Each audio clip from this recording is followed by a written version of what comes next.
214장 찬양하시면서 하나님께 예배를 올려드리겠습니다. 찬송가 214장입니다.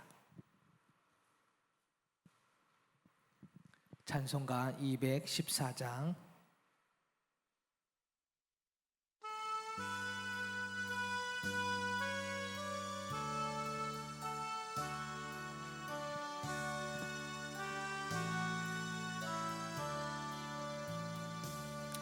나 주의 도움 받고자 주 예수님께 믿니나 그 구원 허락하시사 날마다 줍소서. 내 모습 이대로 주마드 주소서. 날 위해 돌아가신 주 날마다 줍소서.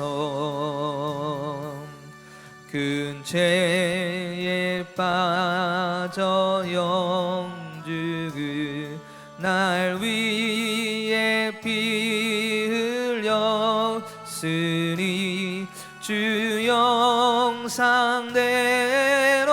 빚으사 날마다 주소서. 내 모습 이대로 주마다 주소서. 날 위해 돌아가신 주 날마다 주소서. 내 힘과 결심 약하여 늘 깨어지기 쉬우니 주 이름으로 구원해 날마다 주소서. 내 모습 이대로 주마다 주소서. 날 위해 돌아가신 주 날마다 줍소서. 내 주님 서신 발 앞에 나 엎드렸으니 그 크신 역사 이루게 날마다 줍소서. 내 모습 이대로 주마다 줍소서. 날 위해 돌아가신 주 날마다 줍소서.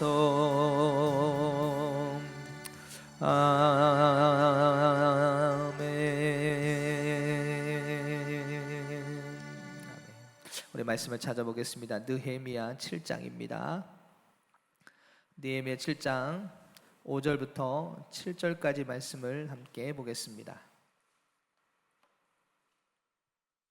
느헤미야 7장 5절부터 7절까지입니다. 느헤미야 7장 5절부터 7절 우리 한 절씩 말씀을 교독하도록 하겠습니다. 내 하나님이 내 마음을 감동하사 귀족들과 민장들과 백성을 모아 그 계보대로 등록하게 하심으로 내가 처음으로 돌아온 자의 계별을 얻었는데 거기에 기록된 것을 보면 옛적에 바벨론 왕 느부갓네살에게 사로잡혀 갔던 자들 중에서 노임을 받고 예루살렘과 유다에 돌아와 각기 자기들의 성읍에 이른 자들 곧 다 같이 읽겠습니다. 스룹바벨과 예수아와 느헤미야와 아사랴와 라마와 나하마니와 모르드게와 빌산과 미스베렉과 비그웨와 느홈과 바나와 함께 나온 이스라엘 백성의 명소가 이러하니라. 아멘. 할렐루야. 오늘도 하나님의 말씀 가운데 은혜의 자리에 나가는 복된 시간이 되기를 소망합니다. 여러분, 집에는 가족이 살아야 되죠. 집이 있는데 가족이 없으면 빈 집은 집이라고 할 수는 없을 겁니다. 건물은 있을지는 모르지만 그 안에서의 가족이라고는 말할 수 없을 것입니다. 나라도 마찬가지입니다. 나라가 세워졌다면 그 안에 백성이 있어야 합니다. 그것을 나라라고 하지요. 마찬가지로 하나님의 나라가, 하나님의 성전이 재건이 되었다면 그 안에서 하나님의 일을 할 사람들이 필요합니다. 그렇지 않으면 아무리 멋있게 재건이 되었다고 하더라도, 쉽게 이야기하면 교회가 예쁘게 아주 멋있게 세워졌다고 하더라도 그 안에 하나님의 일을 할 사람들이 없으면 그것은 그냥 건물로만 남아있을 뿐 하나님의 일들이 온전히 이루어지지 않는다는 이야기입니다. 예루살렘 성벽이 완공이 되자, 재건이 되자 느헤미야는 이제 성벽의 파수 임무를 분담을 시킵니다. 그죠? 예루살렘 성벽이 무너졌던 성벽이 다시 재건이 되고, 그리고 그 성벽을 지킬 사람을 이제 세워 나가는 것을 보게 됩니다. 예루살렘 성벽은 하나님의 성전이 있는 곳입니다. 그러다 보니 그 성전을 지키고 보호하고 그리고 하나님이 일을 할 사람들을 분담해서 세워 나가게 되었던 것이죠. 그래서 예루살렘을 철저히 관리하고 성벽을 주민들하고 지키게 하게 됩니다. 그러나 예루살렘 성 안에 사람들이 많이 살고 있지 않았던 것입니다. 세워지는 것도 중요하지만 더 중요한 것은 그 안에서 일을 섬겨야 할 사람들이 분명히 필요하다라는 것이죠. 하나님의 일도 마찬가지입니다. 하나님의 나라도 세워지는 것도 중요하지만 그 안에서 그 하나님의 일들을 이루어 나아갈 하나님의 일꾼들이 없다면 그것은 건물로만 남아있을 수밖에 없는 것이죠. 그래서 오늘 우리도 이 평택교회라고 하는 신앙 공동체 우리를 불러주신 것은 그 가운데 하나님께 세워주신 이 성전 가운데, 교회 가운데 하나님의 그 일을 할 하나님의 일꾼을 오늘 우리로 선택하여 불러주신 줄 믿습니다. 그렇다면 우리는 그 은혜 가운데에 그 공동체 안에서 하나님의 일을 감당하며 주님 앞에 서야 나아갈 하나님의 일꾼으로서 순종하며 주님 앞에 서야 할 그런 사명 있고 임무가 우리에게 있는 것이죠. 그 은혜를 가지고 함께 서나가는 저와 여러분 모두가 되기를 소망합니다. 그런데 예루살렘에는 주민이 많이 살고 있지 않았던 것이죠. 그것을 감당하고 그 일들을 이루어 나가야 할 하나님의 사람들이 없었던 것입니다. 그렇다면 왜 예루살렘에는 사람들이 적게 살았던 것일까요? 바벨론에 의해서 남유다는요 BC 586년에 완전히 멸망하게 되지요. 그리고 수많은 백성들이 포로로 끌려가게 됩니다. 그리고 하나님께서는 에레미야 선지자를 통하여 70년이 지나면 다시 너희들 돌아오리라라고 말씀을 해주신 대로 그들이 이제는 다시 이 예루살렘으로 돌아오게 됩니다. 그렇지만 돌아왔을 때는 어떻게 되었을까요? 성전도 파괴되고 예루살렘 성은 완전히 무너지고요. 그리고 돌아온 백성들이 거주해야 할 집과 삶의 터전도 모두 폐허가 되어 있었던 것이지요. 거기에다가 이방인들이 남유다 사람들의 괴롭힘으로 인하여서 희망마저도 모두 빼앗겨 버렸던 상태였습니다. 그러나 하나님은 그런 상황 속에서도 스룹바벨을 통해서 성전을 재건하게 하시고 성벽도 복구하게 하십니다. 잠시 멈춰있던 예루살렘 성벽 재건을 느헤미야를 통해서도 다시 재건하게 하십니다. 하지만 현실 앞에서는 무너져 있었던 이들은 예루살렘 그 성 안에서만 살 수가 없었던 것이죠. 그래서 여러 지역으로 흩어져 살 수밖에 없었던 것입니다.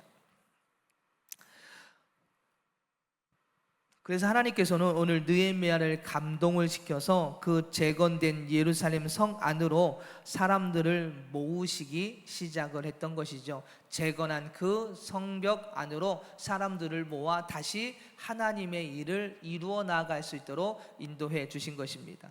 예루살렘 성벽을 재건한 것은 하나님의 나라를 하나님의 나라의 재건을 의미하고 있습니다. 그리고 그 일을 위해 대제사장을 비롯하여 수많은 사람들이 헌신과 섬김으로 성벽을 재건했던 것이죠. 그러나 재건했다고 해서 다 일이 끝난 것이 아니라 그 성벽을 지킬 하나님의 백성이 필요했던 것입니다. 그래서 오늘 느헤미야를 감동시켜 그 인구 조사를 했던 것이지요.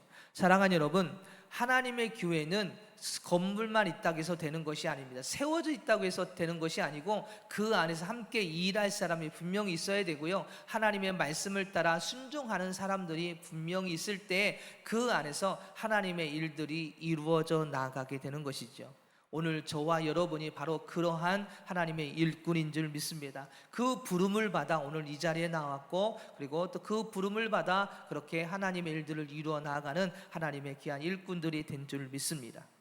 5절을 보면 이렇게 말씀하고 있습니다. 내 하나님이 내 마음을 감동하사, 그죠? 귀족들과 민장들과 백성들을 모아 그 계보대로 등록하게 하셨다라고 말씀을 하고 있습니다. 즉 이스라엘 자손들에 대한 인구 조사를 하도록 하나님께서 느헤미야의 마음을 움직이셨다라는 이야기입니다. 감동시키셨다라는 이야기입니다. 성경을 보면 느헤미야의 인구 조사에 앞서서 공식적으로 3번의 인구 조사가 이루어진 것을 기록되어 있는 것을 보게 되는데, 맨 먼저는 출애굽 직후에 시내 광야에서 실시된 것을 보게 됩니다. 그리고 두 번째는 가나안 정복 전쟁 개시 직전에 모압 평지에서 이 인구 조사가 진행이 되었습니다. 그리고 세 번째는 다윗 시대 말기에 인구 조사가 실시가 되었습니다. 그러나 이 중 처음과 두 번째는 하나님께서 명령하신 것입니다. 하나님께서 말씀해 주심으로 인하여 인구 조사가 이루어졌다면, 다윗 시대 때는 다윗이 하나님의 뜻이 아닌 자기의 생각으로 인구 조사를 하게 됩니다. 그러나 자신의 뜻대로 인구 조사를 했다가 하나님의 징계를 받고 큰 시련을 당하게 되지요. 하나님께서 인구 조사를 하신 것은 하나님의 일을 하기 위해 하나님의 사람들을 세우시겠다라는 이야기입니다.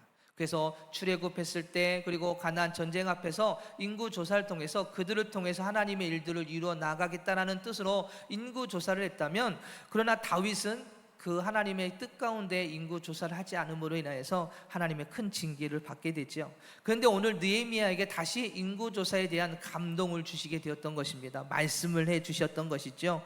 하나님께서 느헤미야에게 인구 조사 실시하도록 감동하셨다라는 것은 하나님께서 당신의 사람들에게 할 일을 친히 뭐 하시겠다고요? 말씀해 주시겠다, 가르치시겠다, 이제는 그들을 통하여 하나님의 일들을 이루어 나아가시겠다라고 말씀해 주신 것입니다. 사랑하는 여러분, 하나님의 일은 하나님이 친히 이루십니다. 그러나 대개 하나님의 일꾼들을 세워서 그 일들을 이루어 나아가십니다.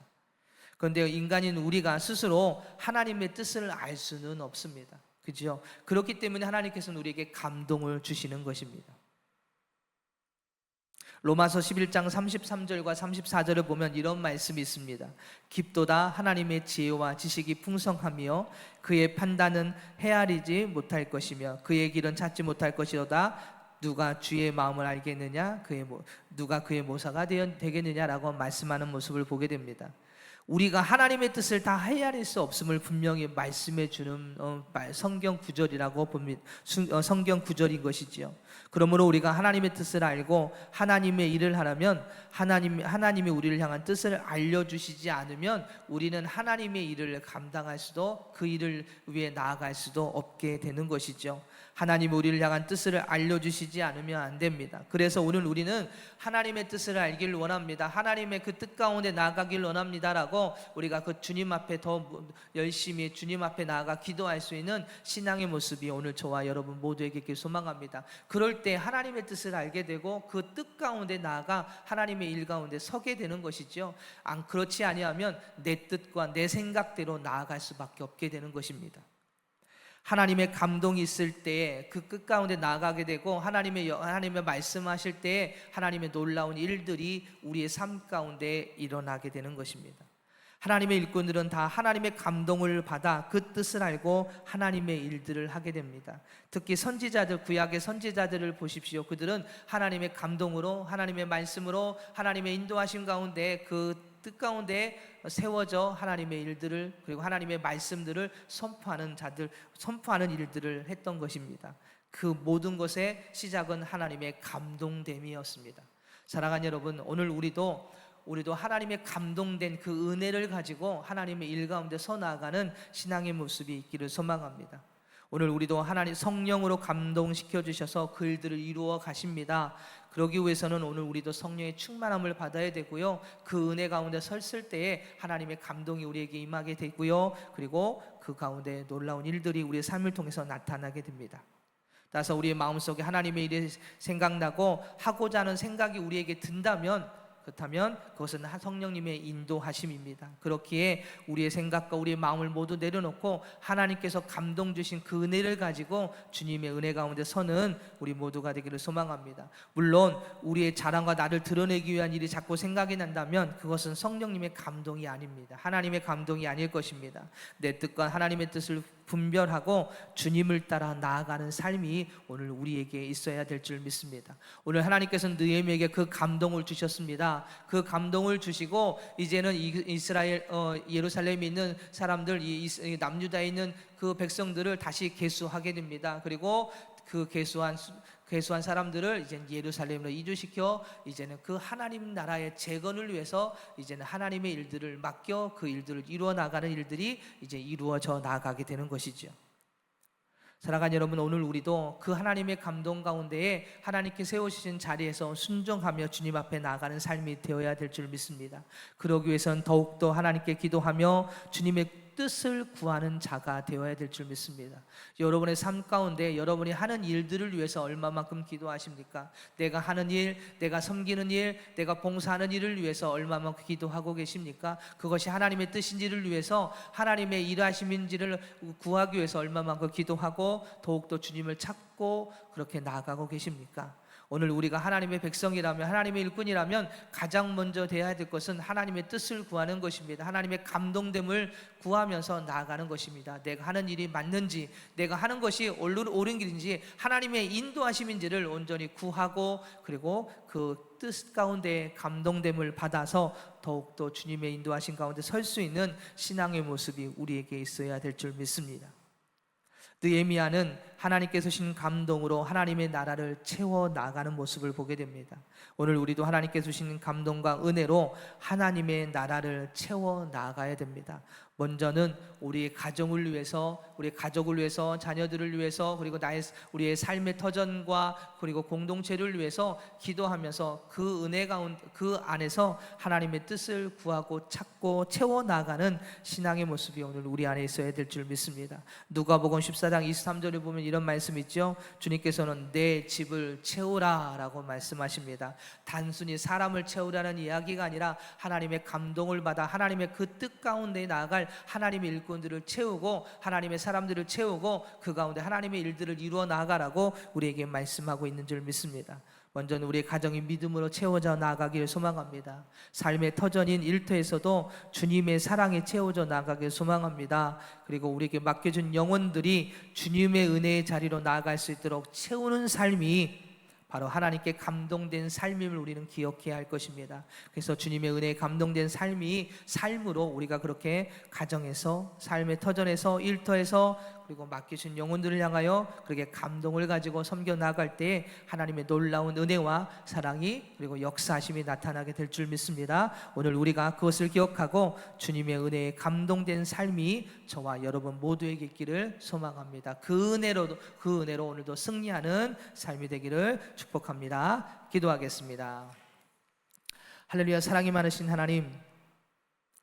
하나님께 감동된 삶이 되길 소망합니다. 그래서 하나님의 뜻을 깨달아 하나님의 나라를 채워나가고 하나님의 일들을 이루어 나가는데 쓰임받는 하나님의 일꾼 되기를 소망하오니 오늘 느헤미야를 감동시켜 인구 조사를 하게 하고 그리고 예루살렘 성을 채워 나가는 일을 이제는 이 느헤미야를 통해서 이루어 나가시게 되는데, 하나님의 나라가 재건되기를 위해서, 하나님의 뜻이 이루어지기를 위해서 그렇게 감동시켜 진행시키심을 보게 됩니다. 오늘 우리에게도 하나님 그런 은혜의 감동을 허락하여 주셔서 하나님의 나라에 채워지고 하나님의 뜻이 이루어지는 데 부족함이 없도록 하나님 저희들을 사용하여 주시고, 그리고 그 부르심 앞에 순종하여 온전히 나아가는 저희들 되어줄 수 있도록 은혜를 내려주시고 그 가운데 이끌어 주시옵소서. 그래서 하나님께 감동된 진정한 하나님의 일꾼이요 하나님의 자녀가 되어줄 수 있도록 오늘도 기도 가운데 함께 해주시고 은혜 가운데 함께 해주셔서 승리하는 복된 하루가 되게 하여 주시옵소서. 사랑이 많으신 예수님의 이름으로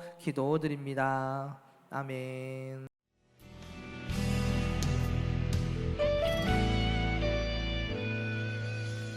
주님 말씀하시면 내가 나가리다. 주님 뜻이 아니면 내가 멈춰서리다. 나의 가고 서는 것 주님 뜻에 있으니 오 주님 나를 이끄소서. 주님 말씀하시면 내가 나가리다. 주님 뜻이 아니면 내가 멈춰서리다. 나의 가고 서는 것 주님 뜻에 있으니 오 주님 나를 이끄소서.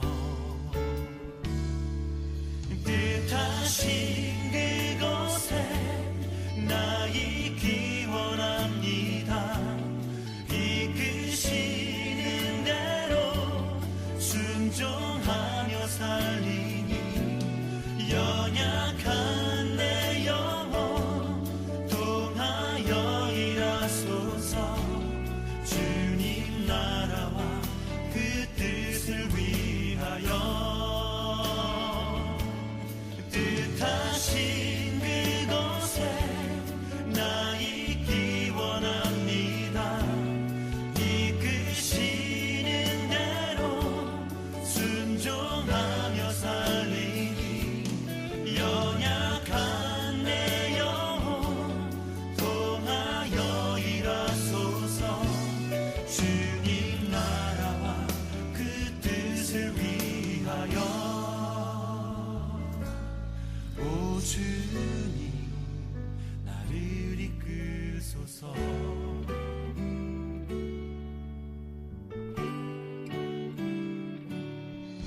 주님 말씀하시면 내가 나가리다. 주님 뜻이 아니면 내가 멈춰서